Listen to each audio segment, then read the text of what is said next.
श्री सुखदेव जी ने कहा, परीक्षित, एक बार सरस्वती नदी के तट पर ऋषि मुनि यज्ञ करने के लिए बैठे तो उनमें परस्पर विवाद छिड़ गया कि ब्रह्मा, विष्णु और शिव में से सबसे बड़ा श्रेष्ठ कौन है।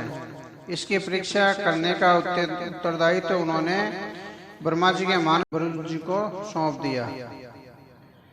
सबसे पहले भृगु जी ब्रह्मा जी की सभा में गए। वहां उन्होंने ब्रह्मा जी को न तो नमस्कार किया और न उनकी स्तुति की। इस प्रकार ब्रह्मा जी को क्रोध आ गया।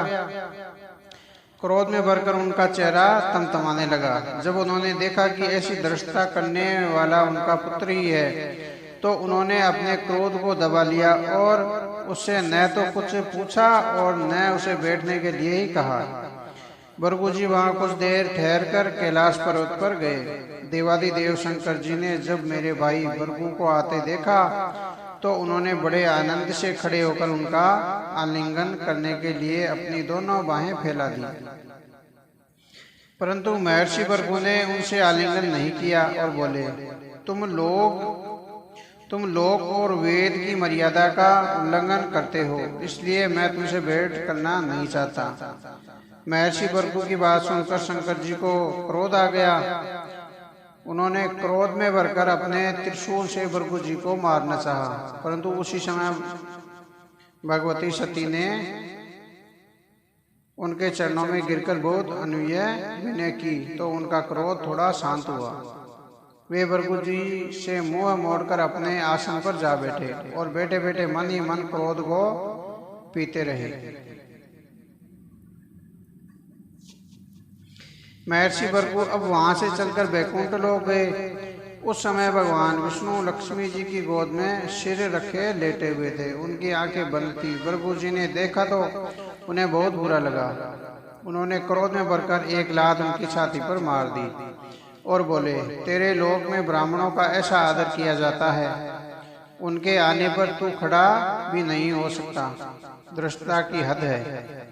लात के प्रहार से भगवान विष्णु एकदम से चौंक कर उठ बैठे और तत्काल अपनी शैया से उतरकर उन्होंने महर्षि भृगु के पैर पकड़ लिए और बोले, आपका स्वागत है भगवान, आपके चरण अत्यंत कोमल है और मेरी छाती बड़ी कठोर है, कहीं आपके पैर को चोट तो नहीं लगी? लाइए मुझे दिखाइए। आप यहाँ शैया पर बैठिए और विश्राम कीजिए, मुझे अपना पैर सहलाने दीजिए। मैं 2 पल के लिए सो गया था, आपके आने का मुझे पता ही नहीं चला। इस कारण मुझसे जो अपराध हुआ है उसे आप चाहे दंड दे या क्षमा करें। मैं तो आपसे दया की भीख ही मांग सकता हूँ। कृपया मुझ पर दया करें और मेरे अपराध को क्षमा करें। आज आपके बैकुंठ में पधारने से मेरा लोक पवित्र हो गया। अब अपने स्पर्श से मुझे भी पवित्र कीजिए। परीक्षित, भगवान श्री हरि के ऐसे मीठे वचन सुनकर भृगु जी परम सुख का अनुभव करने लगे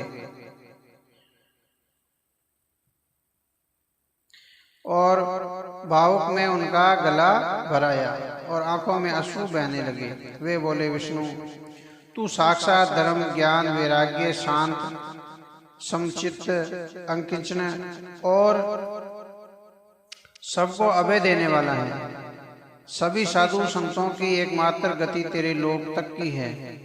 तेरी कृपा से साधु संतों को ऐश्वर्य और हृदय को शुद्ध करने वाला यश प्राप्त होता है। ऐसा कहकर भृगु जी विष्णु और लक्ष्मी जी को आशीष देकर वहां से चले आए और सरस्वती के तट पर ब्रह्मवादी मुनियों के पास जा पहुंचे।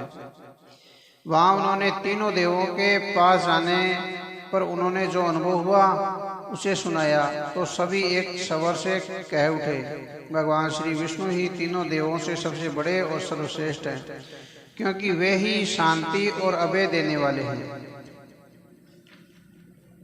परीक्षित, भगवान विष्णु की प्रिय मूर्ति है सत्य और उनका इष्ट है ब्राह्मण देवता।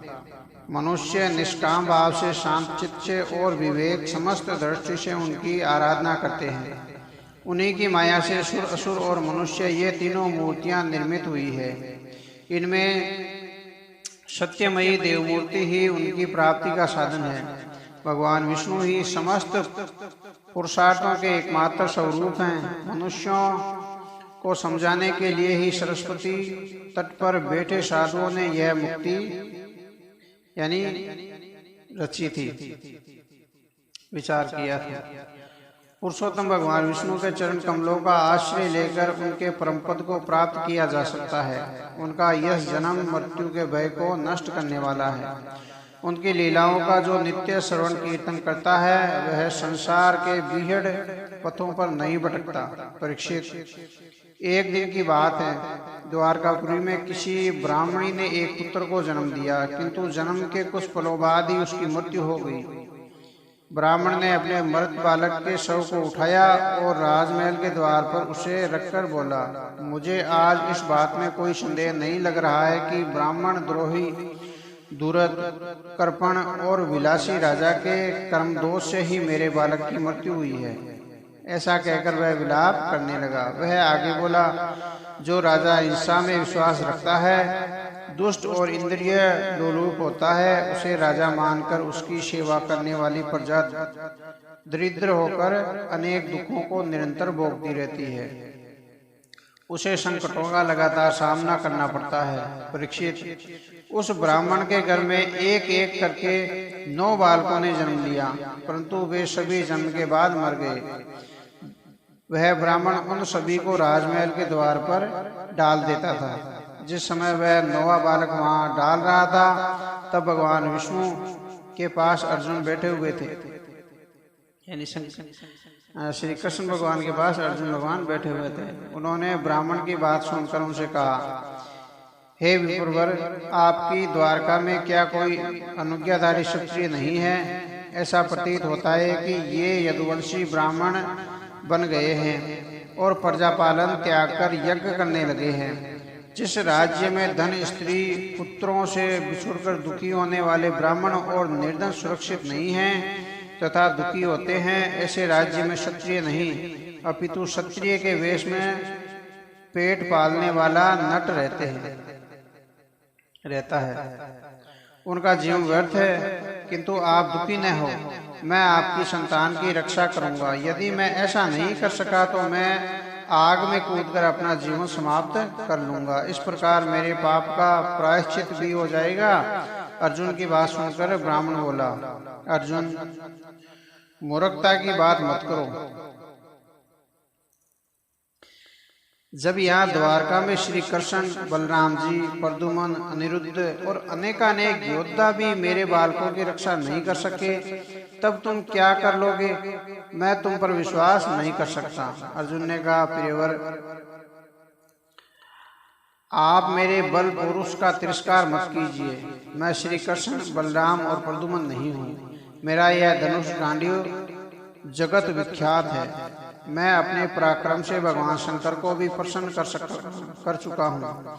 मैं अधिक कुछ नहीं कह सकता। युद्ध में मैं साक्षात यमराज को भी जीतकर आपकी संतान ला सकता हूँ। परीक्षित, जब अर्जुन ने इस प्रकार अपनी बढ़ाई की तो वह ब्राह्मण प्रसन्न होता हुआ अपने घर को लौट गया। जब उसकी पत्नी को 10वीं बार प्रसव पीड़ा हुई तो वह ब्राह्मण अर्जुन के पास आकर बोला, हे अर्जुन, इस बार तुम मेरे पुत्र को मृत्यु से बचा लो। यह सुनकर अर्जुन भगवान शंकर का स्मरण कर गांडीव उठाकर तैयार हो गया। अर्जुन ने बाणों को मंत्रों द्वारा पूरी तरह अभिमंत्रित करके सूतिका ग्रह को चारों ओर से घेर लिया। उसने अपने बाणों से सूतिका ग्रह के ऊपर एक पिंजरा सा बना दिया, परंतु प्रसव के उपरांत वह बालक कुछ देर रोने के उपरांत सशरीर आकाश में लुप्त हो गया। अब ब्राह्मण ने अर्जुन को बहुत भला बुरा कहा। जो मुंह में आया वह बोला, मेरी मूर्खता तो देखो, मैंने इस नपुंसक पर विश्वास कर लिया है। जिसे भगवान श्री कृष्ण व बलराम जी नहीं बचा सके, उसे ये दम्भी कैसे बचा सकता था? धिक्कार है ऐसे झूठे क्षत्रिय पर। इसे क्षत्रिय कहलाने का कोई अधिकार नहीं है। ब्राह्मण की तीखी बातें सुनकर अर्जुन योग बल से यमलोक पहुंचा, परंतु वह बालक वहां भी नहीं मिला। इसी प्रकार वह तीनों लोकों में भटकता फिरा, पर उसे बालक नहीं मिला। तब वह हार कर वापस आया और चिता तैयार करके आग में कूदने के लिए तैयार हो गया। तभी भगवान श्री कृष्ण ने उनकी बाँह पकड़ ली और कहा, अर्जुन, तुम अपना इस प्रकार तिरस्कार मत करो, चलो मैं अभी इसके सभी बालकों को वापस लाए देता हूँ, तुम अभी यहाँ से चलो। ऐसा कहकर भगवान श्री कृष्ण ने अर्जुन को समझा बुझाकर अपने दिव्य रथ पर सवार कराया और रथ को पश्चिम दिशा की ओर तीव्र गति से बढ़ाया। उन्होंने 7 द्वीप और 7 समुद्र पार करके घोर अंधकार में प्रवेश किया।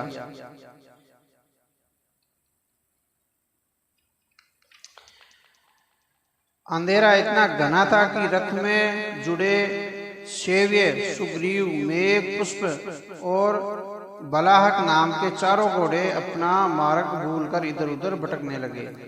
तब भगवान ने अपने तेजस्वी सुदर्शन चक्र को प्रकट किया और उसे आगे चलने के लिए कहा। सुदर्शन चक्र अपने तीव्र प्रकाश से उस घने अंधकार को चीरता हुआ तीव्र गति से रथ को आगे आगे चलाता रहा। अंत में अंधेरा समाप्त हुआ। उस अंधकार के पार एक असीम ज्योति जगमगा रही थी। अर्जुन की आंखें उस ज्योति की चमक को नहीं सह सकी। विवश होकर उसने अपनी आंखें बंद कर ली। इसके बाद भगवान श्री कृष्ण के रथ ने उस दिव्य ज्योति में प्रवेश किया। बहुत आगे जाने पर एक बड़ा समुद्र यानी एक बड़ा सुंदर भव्य महल दिखाई दिया। वह बहुत तीव्र ज्योति से जगमगा रहा था। उस महल में भगवान शेष जी विराजमान थे। उनके सहस्त्र शिरों पर दिव्य मणियां जगमग कर रही थी। श्वेत रंग के उस शेषनाग की शैया पर स्वयं भगवान विष्णु शांत भाव से लक्ष्मी जी के साथ विराजमान थे। पीतांबरधारी भगवान के मेघ सदृश श्यामले शरीर की आभा को देखकर अर्जुन हृष्ट रह गया। वे भगवान श्री कृष्ण के ही प्रतिरूप थे। परीक्षित, भगवान श्री कृष्ण और अर्जुन ने उन्हें नमन किया और हाथ जोड़कर वे खड़े हो गए। भगवान विष्णु ने मंद मंद मुस्कुराते हुए मधुर और गंभीर वाणी से कहा, कृष्ण और अर्जुन, मैंने तुम दोनों को देखने के लिए ही ब्राह्मण के बालकों को यहाँ बुलाया था। वह सब मेरी लीला थी। तुम दोनों ने धर्म की रक्षा के लिए मेरी कलाओं के साथ पृथ्वी पर अवतार लिया है। पृथ्वी के बाहर स्वरूप दैत्यों का संहार करके तुम शीघ्र से शीघ्र मेरे पास लौट आओ। तुम दोनों ऋषिवर नर और नारायण हो। यद्यपि तुम पूर्ण काम और सर्वश्रेष्ठ हो, फिर भी लोक संग्रह के लिए जगत की स्थिति के अनुसार धर्म का आचरण करो। अहंकार को किंचित भी पास न भटकने दो। भगवान श्री हरि की आज्ञा लेकर श्री कृष्ण और अर्जुन ब्राह्मण के बालकों को साथ लेकर वापस लौट पड़े। वापस आकर उन्हें उनके पिता को सौंप दिया गया। ब्राह्मण प्रसन्न हो गया और अपने शब्दों के लिए क्षमा मांगने लगा। परीक्षित, भगवान विष्णु के उस परम धाम को देखकर अर्जुन के आश्चर्य की सीमा नहीं रही। उसे ब्राह्मण की किसी बात का भी ध्यान नहीं रहा। उसने ऐसा अनुभव किया कि उसमें तथा अन्य समस्त जीवों में जो बल पुरुष है वह सब भगवान श्री कृष्ण का ही है। प्रत्येक बाद भगवान ने अर्जुन के साथ मिलकर अनेक वीरतापूर्ण लीलाएं की। लोक दृष्टि से देखने पर उन्होंने सांसारिक विषयों का भोग भी किया, बड़े बड़े यज्ञ किए। भगवान श्री कृष्ण ने आदर्श महापुरुषों का सा आचरण करते हुए पूरी प्रजा के मनोरथ पूर्ण किए। बहुत से अधर्मी राजाओं को उन्होंने यमलोक का रास्ता दिखाया और असंख्य दुष्ट राजाओं को अर्जुन के हाथ मरवा दिया। इस प्रकार धर्मराज, युधिष्ठिर आदि धार्मिक राजाओं से उन्होंने पृथ्वी पर धर्म मर्यादा की स्थापना की। श्री सुखदेव जी ने कहा, परीक्षित, द्वारका नगरी की शोभा निराली थी। उसके मार्ग मतवाले हाथियों, रथों, घोड़ों और सुसज्जित योद्धाओं से सदा भरे रहते थे। बीच बीच में सुंदर उपवन, सरोवर, भव्य प्रसाद, शरण मंडित अटालिकाओं तथा रंग बिरंगी पताकाओं से सुशोभित होते रहते थे। सर्वत्र सुख संपत्ति का राज्य वहाँ था। वहाँ के स्त्री पुरुष सुंदर रेशमी वस्त्रों और बहुमूल्य आभूषणों से अपने शरीरों का विन्यास करते थे। भगवान श्री कृष्ण अपनी 8 पट रानियों और 16,000 रानियों के साथ इस नगरी में विराजमान थे। उनकी जितनी रानियां थी वे उतने ही रूपों में उनके साथ रहते थे। उन्होंने तरह तरह के मधुर वचनों से प्रसन्न रखते थे रानियों को और उनके साथ विहार करते थे। सुंदर सुंदर पक्षी उनके महलों में चहचहाते रहते थे। फूलों की सुगंध से मदमस्त होकर भौरे उन पर गुंजार करते रहते थे। जब कभी उनकी रानियां भगवान श्री कृष्ण के साथ जल विहार करती तब वे उन्हें अपनी बाहों में भरकर लेते और उनकी रानियां उनके शरीर पर केसर मिश्रित अंगराग मलते लगती। गंधर्व उनके यश का गान करते और सूत मागध तथा बंदीजन बड़े आनंद से ढोल नगाड़े मृदंग और वीणा के सुमधुर स्वर छेड़ते। भगवान की रानियां उन्हें कभी रंग भरी पिचकारियों से भिगो देती और कभी अपने भीगे वस्त्रों को लज्जा से समेट लेती तो कभी अपने जूड़ों में गूंथे फूलों को गिराती और कभी भगवान उनसे पिचकारियां छीनने के बहाने उन्हें खींचकर अपनी बाहों में समेट लेते तो वे किलकारियां भरकर अपने को छुड़ाने का अभिनय करती। कभी अपनी तिरछी भाव भंगिमा से उन्हें अपनी ओर आकर्षित करती और उनके स्पर्श मात्र से ही उनके अंग प्रत्यंग शेर उठते और उनके हृदय में प्रेम भावों की अभिव्यक्ति हो जाती।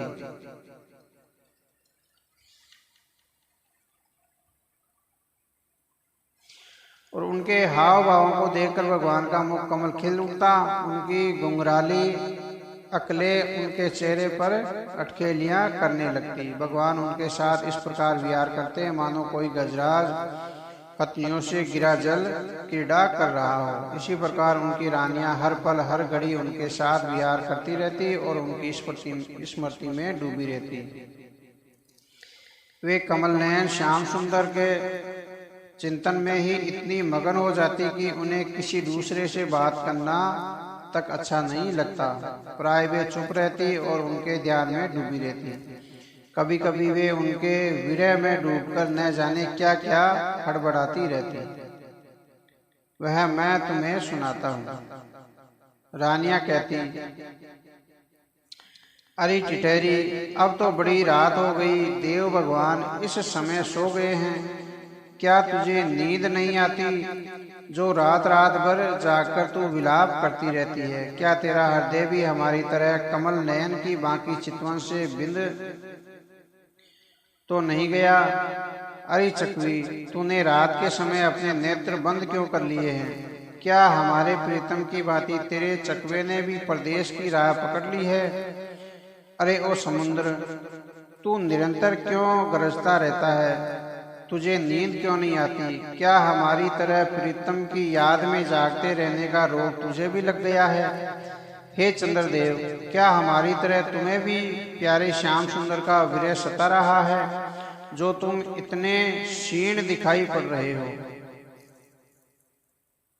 क्या तुम्हें राजयक्ष्मा का रोग सता रहा है? हे मल्यानील, तू अपनी भीनी भीनी सुगंध से हमारी पीड़ा को क्यों बढ़ा रहा है? हमने तेरा क्या बिगाड़ा है जो तू हमें हमारे प्यारे कान्हा की तिरछी चितवन की स्मृति दिला रहा है? उनकी श्वासों की सुगंध भरी उष्णा के सामने तेरा भला क्या मोल है? हे मेघ, तुम्हारा रंग रूप तो हमारे प्राण प्यारे मोहन जैसा है। तुम अवश्य ही यदुवंश शिरोमणि भगवान के प्यारे सखा हो, तभी तो तुम हमारी ही भांति उनके प्रेम पास में बंध कर कसमसा रहे हो। हमारी पीड़ा तो हमारे आंसुओं की स्मृति और तुम गरजकर और वर्षा करके उन्हें याद दिलाने निकल पड़े हो। अरे कोयल, तू कू कर अपनी मधुर बोली से हमें अपने प्रीतम श्याम की याद क्यों दिला रही है? वे भी तो ऐसे ही बोल बोल कर हमारे हृदय को अपनी ओर खींच लेते हैं। तेरी बोली तो विरह में दग्ध हम प्रेमिकाओं को जीवन देने वाली है। तू बता हम तेरा क्या प्रिय करें। हे पर्वतों,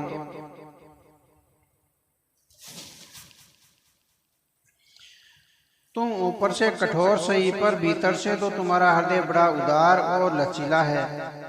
जैसे तुम चाहते हो कि भगवान श्याम सुंदर अपने चरणों को तुम्हारे ऊपर रखें, वैसे ही हम भी तो अपने प्यारे श्याम सुंदर के चरण कमलों को अपने ऊपर धारण करना चाहती है।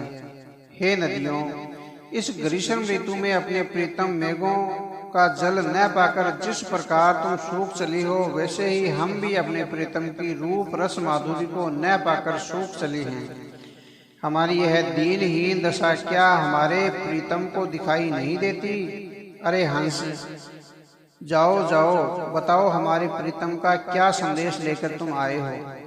क्या लक्ष्मी के अलावा उन्हें हमारी कभी याद नहीं आती? यदि लक्ष्मी को ही उन्हें अपने साथ रखना था तो फिर उन्होंने हमसे संबंध क्यों जोड़ा? क्यों हमारे हृदय में प्रेम की पीर जगाई? परीक्षित, श्री कृष्ण की पत्नियां योगेश्वर श्री कृष्ण में ऐसा ही अनन्य प्रेम भाव रखती थी, तभी उन्होंने प्रेम पद प्राप्त किया था। भगवान की लीलाओं को मधुर गीतों के द्वारा इसी प्रकार गाया जाता रहा है। उन्हें सुनकर भक्तों का हृदय बरबस उनकी ओर खिंच जाता है।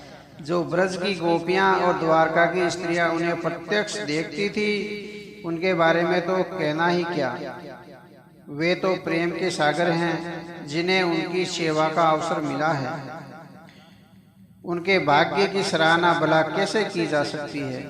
राजन, भगवान श्री कृष्ण तो सत्पुरुषों के एकमात्र आश्रय हैं। उन्हें वेदोक्त धर्म का प्रचार करके ग्रस्तोचित श्रेष्ठ धर्म का आश्रय लेकर और लोक व्यवहार निरूपण किया। भगवान तो सर्वशक्तिमान और सत्य संकल्प है। भगवान के पुत्र और पौत्रों के यश से हमारा जगत उद्भासित है। सारे भक्त उनके पुत्र पौत्र ही तो हैं, जो निरंतर उनकी कीर्ति का बखान करते नहीं थकते। परीक्षित, यदुवंश में ऐसे ऐसे यशस्वी और पराक्रमी पुरुष हुए हैं जिनकी गिनती करना असंभव है। उनके बालकों को शिक्षा देने के लिए ही 3,88,00,000 शिक्षक थे। प्राचीन काल में जब देवासुर संग्राम में असंख्य भयंकर असुर मारे गए थे, वे ही पुण्य मनुष्यों के रूप में उत्पन्न हुए और प्रजा को सताने लगे। उन्हें नष्ट करने के लिए ही देवताओं की प्रार्थना पर भगवान श्री हरि ने यदुवंश में भगवान श्री कृष्ण के रूप में अवतार लिया था। परीक्षित, उनके स्वरूप की यह कैसी महिमा है कि उनसे प्रेम करने वाले भक्त और द्वेष करने वाले शत्रु दोनों ही उनके स्वरूप को प्राप्त हुए हैं। जिस लक्ष्मी की पूजा को प्राप्त करने के लिए बड़े बड़े देवता तक यत्न करते रहते हैं, वे भगवान की सेवा में नित्य और निरंतर लगी रहती है। भगवान नारायण का नाम एक बार लेने मात्र से ही सारे अमंगल नष्ट हो जाते हैं। ऋषियों के वंशजों में जितने भी धर्म आदि प्रचलित हैं, सभी के संस्थापक भगवान श्री कृष्ण हैं। उनके हाथ में काल रूपी चक्र रहता है, जो पृथ्वी का भार उतारने में पूरी तरह सक्षम है। परीक्षित, भगवान श्री कृष्ण समस्त जीवों के आश्रय हैं। उन्होंने अपने भुजबल और नीतियों से अधर्म का नाश किया था। उन्होंने सदैव चराचर जगत का सुख हरण दुख हरण किया था। वे सभी के हृदय में अपनी मंद मंद मुस्कान से स्थान बनाने में सफल रहे हैं। उनकी एक एक लीला क्रम बंधनों को काटने वाली है। भगवान श्री कृष्ण की सेवा का अधिकार वही प्राप्त कर सकता है जो निरंतर उनके चरण कमलों का ध्यान करता है। उसे सदैव उनकी लीलाओं का श्रवण कीर्तन करते रहना चाहिए। उसकी यही भक्ति उसे भगवान के परम धाम में ले जाती है। भगवान के परम धाम में काल की गति का दखल नहीं है। उस परम धाम में पहुंचकर फिर किसी धाम में पहुंचने की इच्छा समाप्त हो जाती है।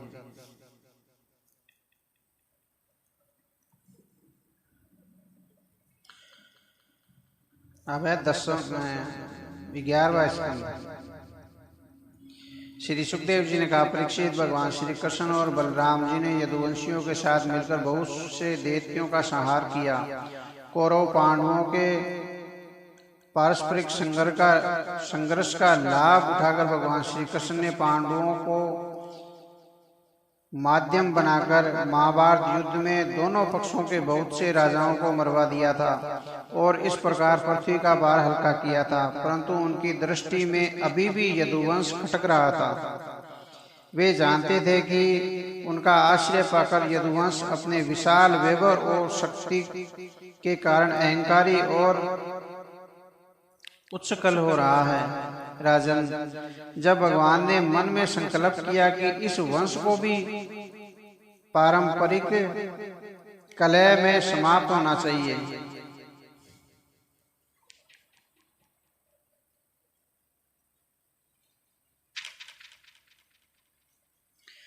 उस समय द्वारका के निकट पिंडारक क्षेत्र में ऋषि विश्वामित्र जी, असित, कणव, दुर्वासा, भृगु, अंगिरा, कश्यप, वामदेव, अत्रि, वशिष्ठ और नारद आदि निवास करते रहे थे। एक दिन की बात है कि भगवान की प्रेरणा से यदुवंश के कुछ उद्दंड कुमार खेलते खेलते उनके पास जा निकले। उनमें भगवान श्री कृष्ण का पुत्र शाम भी था। सभी राजकुमारों ने ऋषियों को बनावटी नम्रता से प्रणाम किया और वे शाम को स्त्री वेश में उनके पास ले गए और उनसे बोले, प्रियवर, यह कजरारी नेत्रों वाली सुंदर गर्भवती है। संकोचवश यह आपसे पूछना तो चाहती है पर पूछ नहीं पा रही है। आप लोग तो सर्वस्व है, कृपया बताइए, यह पुत्र को जन्म देगी या पुत्री को? उन कुमारों की वर्ती को उन ऋषियों ने तत्काल पहचान लिया। उन्होंने कहा, मूर्खों, यह एक ऐसा मूसल पैदा करेगी जो तुम्हारे कुल का नाश करने वाला होगा। मुनियों की बात सुनकर वे सभी डर गए। उन्होंने तत्काल शाम का पेट खोलकर देखा तो सचमुच वहां एक लोहे का मूसल बंधा हुआ था। मूसल देखकर वे सभी घबरा गए।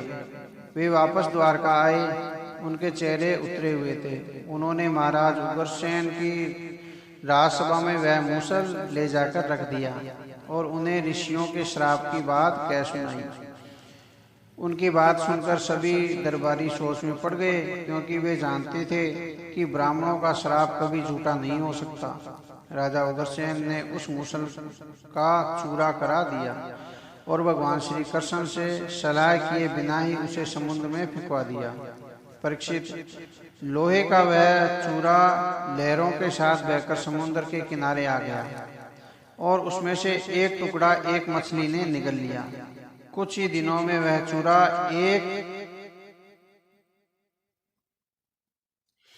एरक नाम की घास के रूप में समुद्र के किनारे उग गया। यह घास आगे के सिरे से बड़ी, नुकीली और शक्ति होती है, तीखी होती है। दूसरी ओर मछुआरों ने उस मछली को भी पकड़ा जो मूसल के बचे लोहे को खंड को निगल गई थी और जरा नाम के एक व्याध को बेच दिया। उस व्याध ने जब मछली का पेट चीरा तो उसमें लोहे का एक नुकीला टुकड़ा निकला। उसे उसने बाण की नोक में लगा दिया। राजन, भगवान चाहते तो ब्राह्मणों के श्राप को उलट सकते थे, परंतु उन्होंने ऐसा नहीं किया। यह सारा प्रपंच उन्हीं की इच्छा से हो रहा था। श्री सुखदेव जी ने कहा, परीक्षित, नारद जी को सदैव भगवान श्री कृष्ण के संपर्क में रहने की लालसा रहती थी। वे प्राय द्वारका पहुंच जाते थे और भगवान श्री कृष्ण के साथ रहते थे। एक दिन की बात है, देवर्षि नारद वसुदेव जी के यहाँ पधारे। वसुदेव जी ने उनका यथोचित आदर सत्कार किया। आराम से उनके बैठ जाने पर वसुदेव जी ने कहा, देवर्षि, संसार में पुत्रों के घर माता पिता का और साधु संतों का अपमान प्रपंच में उलझे हुए दीन दुखियों के लिए बड़ा ही सुखकर होता है। भगवान, आप तो वैसे भी जगत कल्याण के लिए निरंतर भ्रमण करते रहते हैं। कृपया उन धर्मों और साधनों के विषय में बताइए जिन्हें सुनकर मनुष्य का जीवन इस दुखी संसार से मुक्त हो जाए। नारद जी ने कहा, हे यदु शिरोमणि, यह भागवत धर्म ऐसी शिक्षा है जिसे सुनने, कहने और चित्त में स्मरण करने तथा इसका पालन करने से मनुष्य उसी क्षण पवित्र हो जाता है, फिर चाहे वह सारे संसार का अथवा भगवान का द्रोही ही क्यों न हो। इस विषय में संत पुरुष एक प्राचीन इतिहास कहा करते हैं, वह मैं तुम्हें सुनाता हूँ। स्वाम्भु मनु के पुत्र थे प्रियव्रत, उनके पुत्र थे आगीर्द, उनके पुत्र नाभि और नाभि के पुत्र थे ऋषभ। शास्त्रों में ऋषभ जी को भगवान वासुदेव का अंश कहा गया है। उनके 100 पुत्र थे और वे सभी वेदों के पारदर्शी विद्वान थे। उनमें सबसे बड़े भरत, जिनके नाम पर इस भूमि खंड का नाम भारतवर्ष पड़ा था, भगवान नारायण के बड़े प्रेमी और भक्त थे। भारतवर्ष को पहले अजनाम वर्ष कहा जाता था। भगवान ऋषभ देव जी के 99 पुत्रों में 9 पुत्र इस भारतवर्ष के 9 द्वीपों के अधिपति हुए और 81 पुत्र कर्मकांड के रचयिता ब्राह्मण हो गए।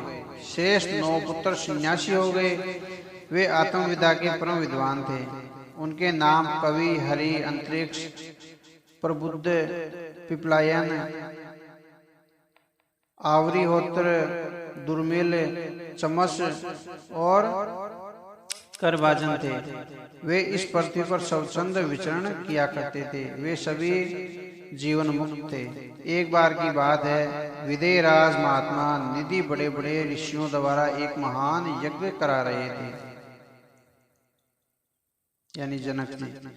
वे 9 सन्यासी घूमते हुए उन यज्ञ में पहुंचे। राजा ने उनका यथोचित हार्दिक स्वागत किया और उन्हें बैठने के लिए उच्चासन प्रदान किया। राजा निमि ने उनसे पूछा, भगवान, आप मधुसूदन भगवान के परम भक्त हैं। यह दुर्लभ मनुष्य का जीवन क्षणभंगुर है। इसमें भगवान के भक्तों का दर्शन अत्यंत दुर्लभ है। हे संत शिरोमणि संतों, हम आपसे यह पूछना चाहते हैं कि परम कल्याण का स्वरूप क्या है, उसे किस साधन से प्राप्त किया जा सकता है।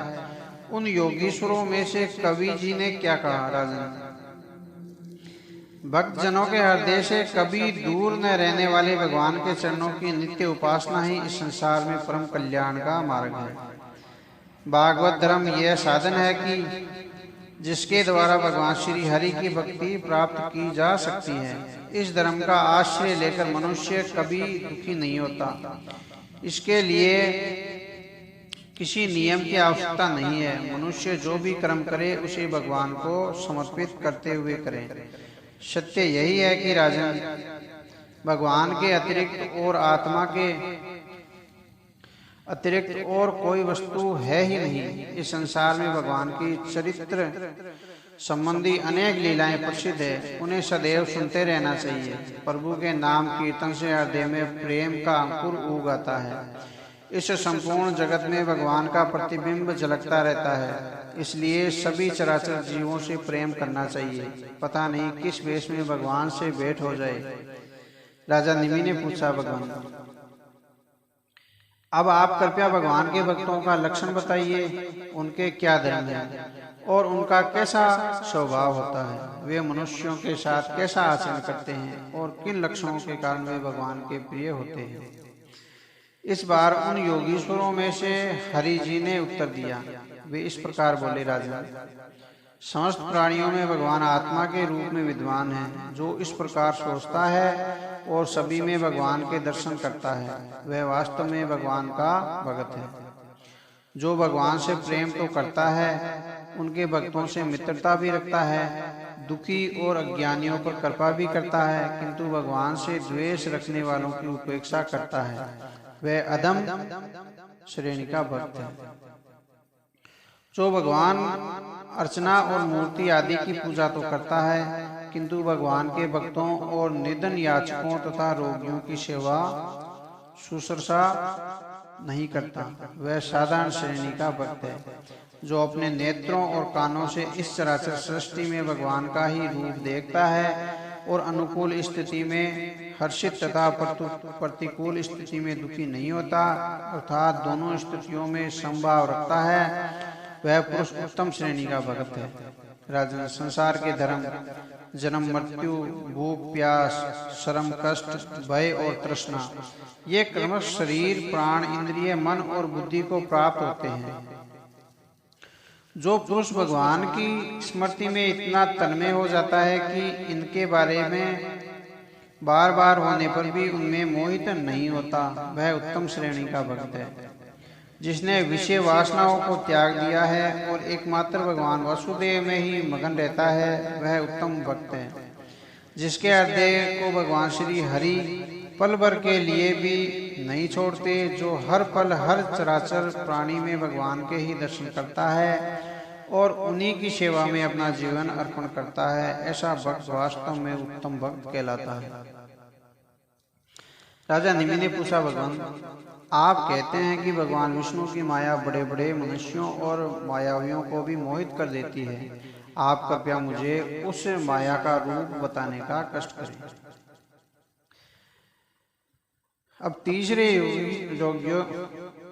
तीसरे योगीश्वर अंतरिक्ष जी ने कहा, राजन, माया का स्वरूप उनके कार्यों द्वारा ही जाना जाता है। आदि पुरुष परमात्मा जिस शक्ति से संपूर्ण प्राणियों की रचना करते हैं उसी को माया कहते हैं। इसके स्वरूप का विवेचन नहीं किया जा सकता। भगवान पंचमहाभूतों यानी जल, पृथ्वी, अग्नि, वायु और आकाश के द्वारा निर्मित प्राणी के शरीर में आत्मा के रूप में प्रवेश करते हैं और उसे जीवन देते हैं, परंतु प्राणी अपने शरीर को ही आत्मा समझ लेता है और उसके द्वारा विदित भोग करता है। वह उसी में आसक्त हो जाता है। यह भगवान की माया है। शरीर द्वारा जब वह सुख दुख के सांसारिक कर्मों में लिप्त हो जाता है तब उसे यानी इसे भगवान की माया कहते हैं। संपूर्ण जगत और प्रकृति माया का स्वरूप है। इसमें लिप्त होकर जब वह जीवन मृत्यु के चक्कर में फंस जाता है तब वह प्रभु की माया कहलाती है। संपूर्ण ब्रह्मांड समस्त जीवों का पालन करते हुए भी प्रलय में लीन हो जाता है, तब उसे भगवान की माया कहते हैं। जब पुण्य सृष्टि जन्म लेती है तब वह भगवान की माया कहलाती है।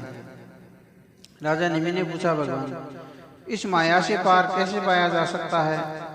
चौथे योगीश्वर प्रबुद्ध जी ने कहा, राजन, संसार बंधन अथवा माया के बंधन में फंसे स्त्री पुरुष सुख दुख की निवृत्ति के लिए बड़े बड़े कर्म करते हैं। माया से पार पाने के लिए मनुष्य को अपने कर्म फलों पर विचार करना चाहिए। घर परिवार, धन संपत्ति और सगे संबंधी सभी अनित्य अर्थात नाशवान है। इनके संग्रहण से जो सुख शांति मिलती है वह क्षणिक होती है। माया से पार पा जाने वाले व्यक्ति तो यह समझ लेना चाहिए कि मरने के बाद प्राप्त होने वाला परलोक भी नाशवान है। नाश का भय वहां भी नहीं छूट पाता। माया से पार पाने के लिए जिज्ञासु को तत्वज्ञानी गुरु का आश्रय लेना चाहिए और उसे ही अपना आत्म स्वीकार कराना चाहिए, यानी गुरु बनाना चाहिए।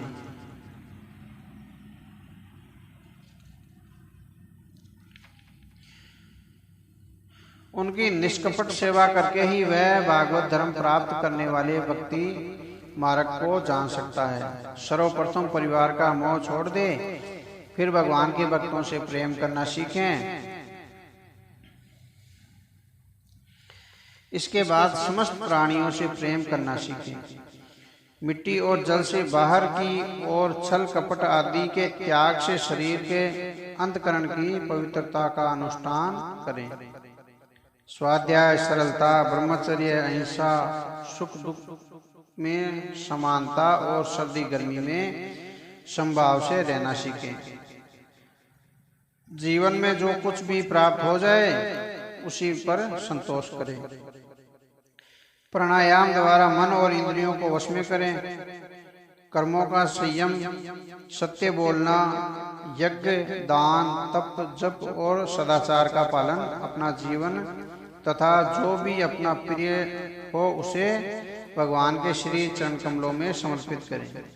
भगवान श्री कृष्ण का ही स्मरण करें और दूसरों को उनमें समर्पित होने की प्रेरणा दें। ऐसा करने से भगवान के प्रति प्रेमा भक्ति का उदय हो जाता है और समस्त मायावी प्रपंच पीछे छूट जाते हैं। राजा निमि ने पूछा, महर्षियों, आप लोग परमात्मा को जानने वाले हैं, आप मुझे बताइए कि परमात्मा का नारायण स्वरूप कैसा है। पांचवें योगीश्वर पिपलायन जी ने कहा, राजन, जो इस संसार की उत्पत्ति, स्थिति और प्रलय का कारण है, जो स्वप्न, जागृत और सुषुप्ति में साक्षी रूप से रहता है, जिसकी सत्ता से शरीर, इंद्रिय, मन, प्राण अपना अपना काम करते हैं, उस परम सत्ता को नारायण कहते हैं। शरीर में प्राण तत्व अर्थात आत्मा के रूप में वह वास करता है जो निराकार है। वही एक सृष्टि के पूर्व विद्यमान रहता है। सृष्टि का निरूपण त्रिगुणमयी प्रकृति से एक वही करता है जो समस्त ज्ञान विज्ञान का एकमात्र आश्रय है, जो संपूर्ण शक्तियों का अधिष्ठान करता है, परम ब्रह्मा है, जो न कभी जन्म लेता है और न कभी मरता है, जो भूत, वर्तमान और भविष्य का साक्षी है, जो सर्वत्र विहार करता है, समदर्शी है, वही परमात्मा नारायण है। राजा निमि ने पूछा, योगेश्वरों, आप हमें कर्म योग का उपदेश दीजिए जिसके द्वारा मनुष्य शुद्ध होकर कर्म फल की निवृत्ति करने वाला ज्ञान प्राप्त करता है। छठे योगीश्वर आविहोत्र जी ने कहा, राजन, जो व्यक्ति कर्म फल की अभिलाषा छोड़कर विश्वात्मा भगवान को अपने समस्त कर्म समर्पित कर देता है, उसे कर्मों की निवृत्ति से प्राप्त होने वाली ज्ञान रूप की सिद्धि मिल जाती है। वे क्रम, अक्रम और विक्रम तीनों वेद द्वारा जाने जाते हैं। लौकिक रीति से इनकी व्यवस्था नहीं हो सकती। वेद क्योंकि ईश्वरीय रूप है, अतः इनके तात्पर्य का निश्चय करना बहुत कठिन है। ये वेद ग्रंथ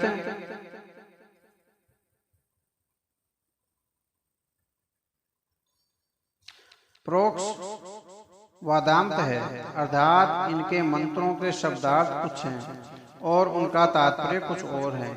ये कर्मों की निवृत्ति के लिए ही कर्मों का विधान करते हैं। जैसे बालक को मिठाई का लालच देकर उसे दवाई खिलाते हैं, वैसे ही अनभिज्ञों को स्वर्ग का लालच देकर ये श्रेष्ठ कर्मों की ओर प्रवृत्त कराते हैं।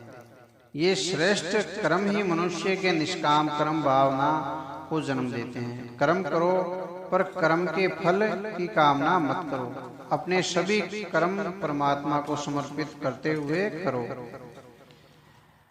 तभी परमात्मा का परम पद प्राप्त हो पाता है। इंद्रिय संयम न करके मनमाने ढंग से कर्म करना अथवा उनका परित्याग कर देना विक्रम रूप अधर्म कहलाता है। राजन, जो पुरुष यथाशीघ्र ब्रह्मा स्वरूप आत्म साक्षात्कार करना चाहता है, उसे वैदिक और वैदिक तांत्रिक दोनों प्रकार से भगवान की आराधना करनी चाहिए। इसके लिए सर्वप्रथम किसी योग्य गुरु से दीक्षा लेनी चाहिए और अनुष्ठान की विधि को सीखना चाहिए। जो भी इष्ट प्रिय लगे उसी में पूर्ण समर्पण भाव से भगवान पुरुषोत्तम की पूजा करें। स्नान आदि से शरीर को शुद्ध करके प्राणायाम द्वारा भगवान की आराधना करनी चाहिए। इस प्रकार जो पुरुष अग्नि, सूर्य, जल, स्थिति और अपने हृदय में आत्म स्वरूप श्री हरि नारायण की पूजा करता है, वह शीघ्र ही कर्म बंधनों से मुक्त हो जाता है। राजा निमि ने पूछा, योगीश्वरों, भगवान भक्तों के वश में होकर स्वतंत्र रूप से अनेक अवतार लेते हैं। आप कृपया उन अवतारों की लीलाओं का वर्णन कीजिए। सातवें योगीश्वर दुर्मिल जी ने कहा, राजन, भगवान तो अनंत हैं, उनके गुण और लीलाएं भी अनंत हैं, उनकी गणना करना असंभव है। भगवान आदिदेव नारायण का पहला अवतार पुरुष है। इस शरीर रूपी ब्रह्मांड में तीनों लोक, स्वर्गलोक, मृत्युलोक यानी मृत्युलोक, पृथ्वी और पाताल लोक स्थिति है। उन्हीं की इंद्रियों से यह संपूर्ण चराचर प्राणी जगत निर्मित हुआ है। उनके स्वरूप से ही जीवनी शक्ति और स्वतः सिद्ध ज्ञान का संसार होता है। उन्हीं के सत्व आदि गुणों से संसार की उत्पत्ति, स्थिति और प्रलय होती है। इस विराट शरीर के आदिकर्ता अवतार नारायण है।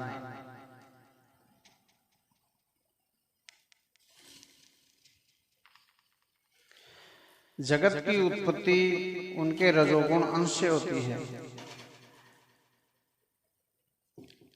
पहले उनके रजोगुण अंश से ब्रह्मा हुए, फिर उनसे सत्ववांश से धर्म तथा ब्राह्मणों के रक्षक यज्ञपति विष्णु, फिर उनके तमोगुण से अंश से जगत के संहार के लिए रुद्र का प्रादुर्भाव हुआ, यानी शिव जी हुए। दक्ष की कन्या मूर्ति, जो धर्म की पत्नी थी, उसके गर्भ से भगवान ने नर और नारायण के रूप में अवतार लिया। उन्होंने आत्म तत्व का साक्षात कराने वाले कर्म का उपदेश दिया। यह उपदेश कर्म बंधनों से मुक्ति देने वाला था। वे आज भी बद्री का आश्रम में कर्म का आचरण करते हुए विराजमान हैं। उन्होंने इंद्र द्वारा भेजे गए कामदेव को अभयदान देकर उसे वहीं रहने का आशीष दिया था। राजन, भगवान विष्णु ने अपने स्वरूप में एक रस रहते हुए भी संपूर्ण जगत के कल्याण हेतु बहुत से कलावतार लिए थे। हंस, दत्तात्रेय, सनक, संदन, सनातन, सनत कुमार और ऋषभ देव के रूप में अवतार लेकर उन्होंने आत्म साक्षात्कार का उपदेश दिया था।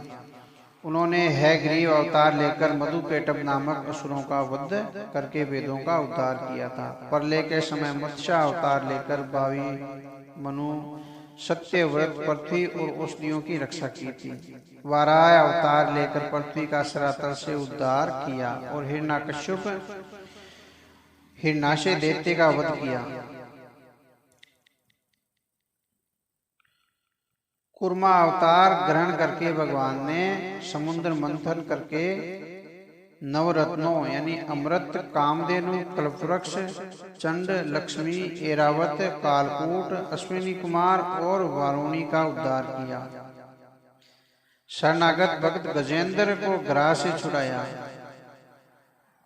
वालखिल्य ऋषि का उद्धार किया। ब्रह्मत्या के श्राप से इंद्र की रक्षा की।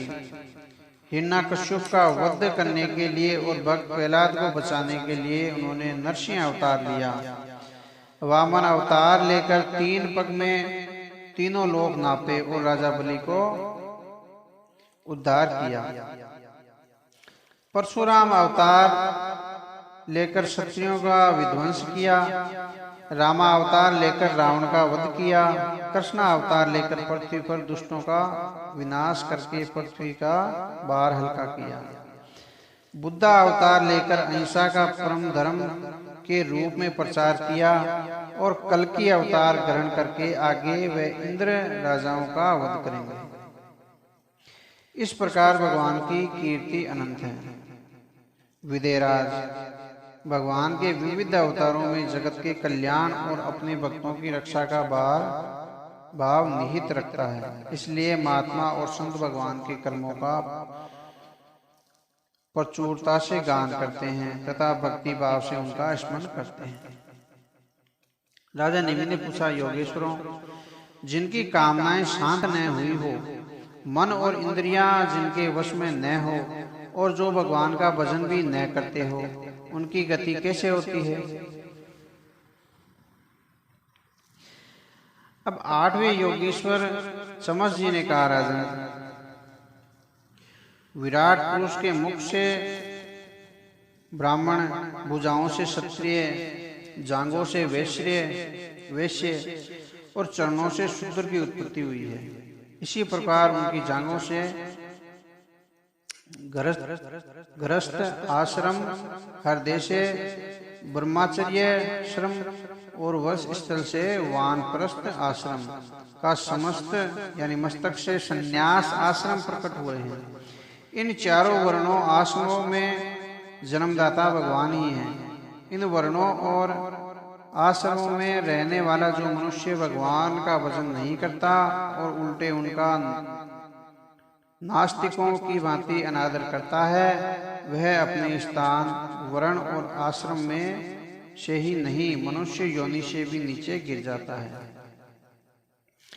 इन वर्णों में बहुत से लोग मूर्ख होने पर भी अपने को विद्वान और पंडित मानते हैं और अभिमान को धारण किए करते हैं। ऐसे लोग पापी होते हैं। ऐसे लोग इंद्रियों को संतुष्टि और पेट की आग को बुझाने में ही अपना समय नष्ट कर देते हैं। धन और बल के अहंकार में वे भक्तों का प्रयास उड़ाते हैं।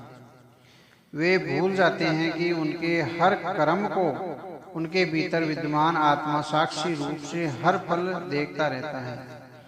वे यह भी भूल जाते हैं कि धन का एकमात्र लक्ष्य धर्म होता है, क्योंकि धर्म से ही परम तत्व ज्ञान की अनुभूति होती है और इस अनुभूति में ही परम शांति मिलती है। वे मृत्यु की अनिवार्यता को भूल जाते हैं। प्राचीन ऋषियों ने यज्ञ में सूरा यानी मदिरा को सूंघने का विधान किया था, पीने का नहीं।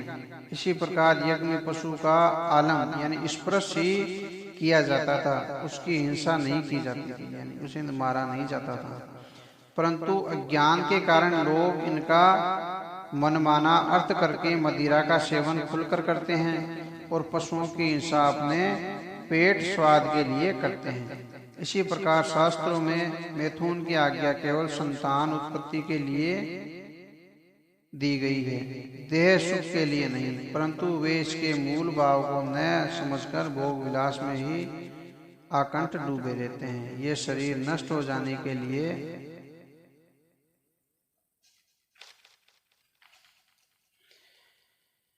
इसके नष्ट होते ही सगे संबंधी भी किनारा कर लेते हैं।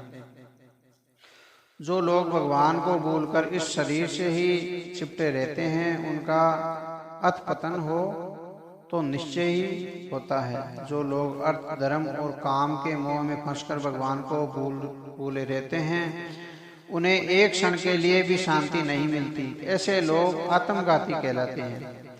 ऐसे अज्ञानी सदैव दुखी रहते हैं। इनके हृदय की जलन, विषाद और अहम कभी नहीं मिट पाता है।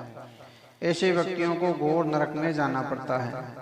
राजा निमि ने पूछा, भगवान आप ये बताइए कि भगवान किस समय किस रंग का आकार ग्रहण करते हैं और मनुष्य किन विधियों से और नामों से उनकी उपासना करते हैं।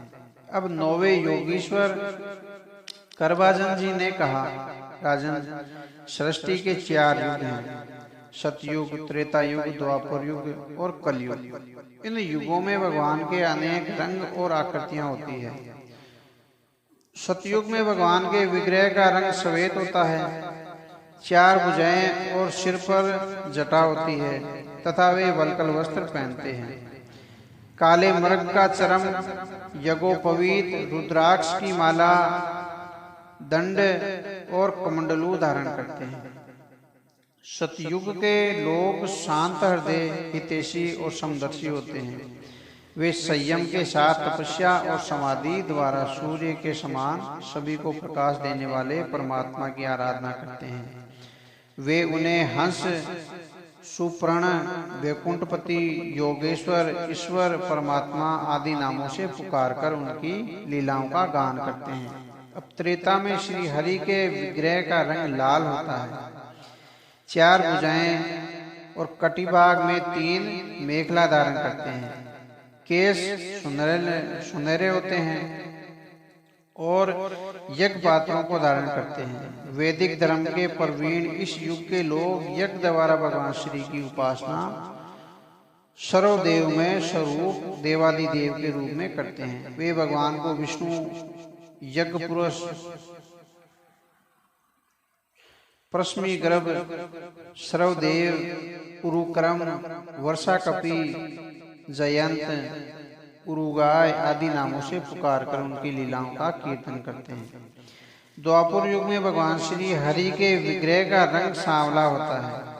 वे पीतांबर धारण करते हैं। शंख, चक्र, गदा, पद्म अपने चारों हाथों में धारण करते हैं।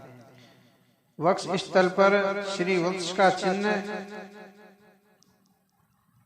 कौस्तुभ मणि और वैजंती माला धारण करते हैं। सिर पर मोर मुकुट पहनते हैं। जिज्ञासु मनुष्य छत्र, चंवर आदि से युक्त परम पुरुष भगवान की उपासना वैदिक और तांत्रिक विधि से करते हैं। उन्हें कृष्ण, गोपाल, मधुसूदन, नारायण, विश्वेश्वर, सर्वभूत आत्मा, जगदीश्वर आदि नामों से पुकारते हैं। कलयुग में भगवान का विग्रह काले रंग का होता है। उनके अंगों की छवि नीलम मणि के समान होती है। वे सुदर्शन चक्र, गदा, शंख और अपने सुंदन आदि पार्षदों से युक्त रहते हैं। कलयुग में श्रेष्ठ बुद्धि संपन्न लोग यज्ञों द्वारा उनकी आराधना करते हैं। उस आराधना में उनके गुण, लीला और नाम संकीर्तन की प्राधान्यता होती है। भगवान के चरण कमल की सेवा में ही उनका ध्यान रहता है। राजन, धर्म, अर्थ, काम और मोक्ष के एकमात्र स्वामी भगवान श्री हरि ही हैं। कलयुग में भगवान के नाम संकीर्तन में सभी स्वार्थी भावनाएं परमार्थी बन जाती है। देहाभिमानी जीव संसार के इस मायावी चक्कर में जीवन मृत्यु के दो पाटों के बीच पिसता रहता है। उससे मुक्ति पाने के लिए भगवान की लीला, गुण और नाम संकीर्तन ही सबसे बड़ा सहारा है। कलयुग की महिमा अन्य जीवों यानी अन्य तीनों गुणों से निराली है। इस युग में भगवान के चरण कमलों का आश्रय सर्वाधिक आवश्यक है। इसलिए सभी ऋषि मुनि और भक्त बार बार कलयुग में जन्म लेने के इच्छुक रहते हैं। राजन, जो व्यक्ति सब कुछ छोड़कर भगवान के श्री चरण कमलों की शरण में आ जाता है, वह सभी रणों से मुक्त हो जाता है। वसुदेव जी इस प्रकार मिथिला नरेश निमि उन योगेश्वरों की धर्मवाणी सुनकर बहुत प्रसन्न हुए। आप भगवान श्री कृष्ण को अपना पुत्र ही मत समझो। सर्वशक्तिमान भगवान श्री हरि श्री कृष्ण के रूप में तुम्हारे घर अवतीर्ण हुए हैं। उनके वात्सल्य प्रेम से तुम्हारा जीवन धन्य हो गया है। वे सर्वात्मा, सर्वेश्वर, कारणातीत और अविनाशी हैं। उन्होंने लीला करने के लिए मनुष्य का रूप धारण किया है। वे धर्म की रक्षा और पापी लोगों से अपने भक्तों को सुरक्षित करने के लिए ही धरती पर अवतरित हुए हैं। परीक्षित, नारद जी द्वारा वसुदेव जी ने और देवकी जी ने जब भगवान श्री कृष्ण की महिमा के विषय में सुना तो उन्होंने बड़ा विस्मय हुआ। उन्होंने तत्काल माया मोह त्याग दिया। जो अपने आप को इस प्रकार भगवान श्री कृष्ण के श्री चरण कमलों में समर्पित करता है, उसे मृत्यु का भय नहीं रहता और वह जन्म मरण के चक्कर से मुक्त होकर परम पद प्राप्त करता है।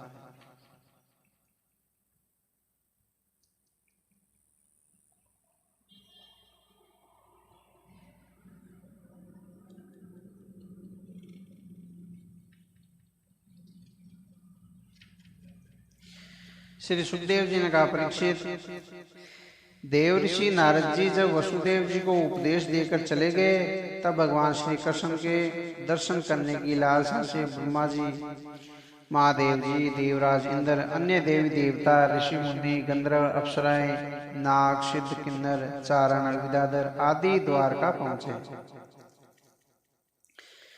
सभी का वहां यथोचित आदर सत्कार किया गया। सर्वप्रथम सभी ने भगवान श्री कृष्ण के दर्शन किए और उनकी स्तुति में गीत गाए। उसके बाद देवताओं ने प्रार्थना की, हे स्वामी, कर्मों के भव बंधनों से छूटने के लिए मोक्ष की याचना रखने वाले भक्तजन नित्य आपकी लीलाओं और चरणों का गान करते हैं।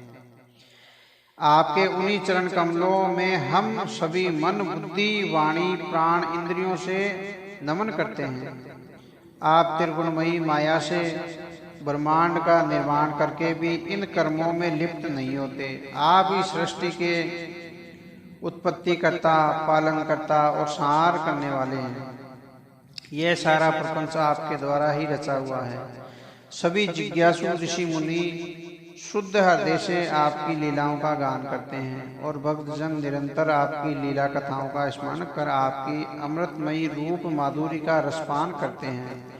आप समस्त चराचर जगत के अधीश्वर भगवान पुरुषोत्तम हैं।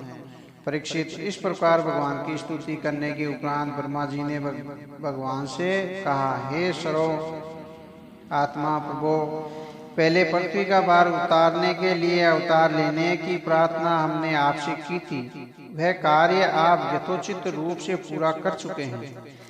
आपने पृथ्वी पर साधु पुरुषों के कल्याण धर्म की पताका भी सभी दिशाओं में फैला दी है। आपने यदुवंश में अवतार लेकर पृथ्वी पर बहुत सी लीलाएं करके सर्वत्र अपनी महानता का यश प्रतिष्ठित किया है। हे प्रभु, कलयुग में जो लोग आपकी इन उदारमता लीलाओं का गान करेंगे, श्रवण और कीर्तन करेंगे, वे सुगमता से ही इस भव सागर से पार उतर पाएंगे और उतर जाएंगे। हे प्रभु, आपको अवतार लिए 125 वर्ष व्यतीत हो चुके हैं। अब यहाँ हमारा ऐसा कोई कार्य भी शेष नहीं है जिसके लिए आपको इस पृथ्वी पर रुकना पड़े। ब्राह्मणों के श्राप से आपके वंश का भी अब नाश होना ही है। इसलिए हे वैकुंठनाथ, यदि आप उचित समझे तो अपने परम धाम में पधारिए और हम सेवकों तथा लोकपालों का पालन पोषण कीजिए। भगवान श्री कृष्ण ने कहा, ब्रह्मा जी, आप जैसा चाहते हैं मैं पहले ही इसका निश्चय कर चुका हूँ। मैंने आप लोगों का सब काम पूरा करके पृथ्वी का भार उतार दिया है, परंतु यदुवंश के विनाश का एक कार्य अभी शेष है। यदुवंशी अपने बल, विक्रम और धन वैभव के कारण मतवाले हो रहे हैं। इस घमंडी यदुवंशियों का विनाश करके मैं स्वयं ही आपके लोक में होकर अपने धाम को जाऊंगा।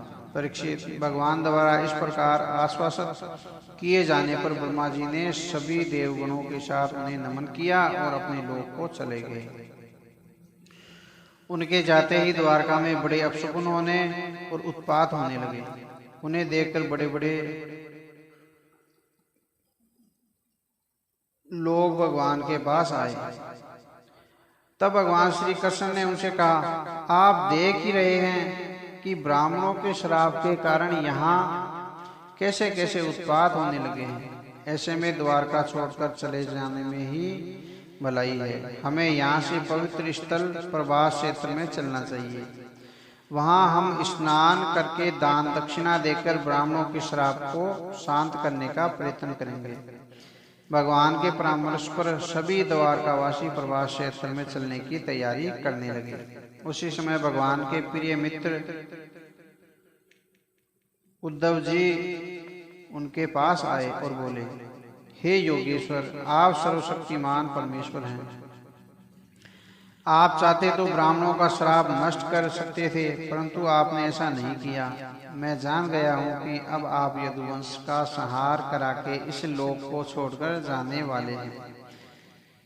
परंतु हे श्याम सुंदर, मैं आधे क्षण के लिए भी आपके चरण कमलों को छोड़कर जाने की बात सोच भी नहीं सकता। मेरे स्वामी, आप मुझे भी अपने साथ ले चलिए। मैं तो सदैव से आपका सेवक रहा हूँ, सदैव आपका छोड़ा खाया है और आपका उतरा पहना है।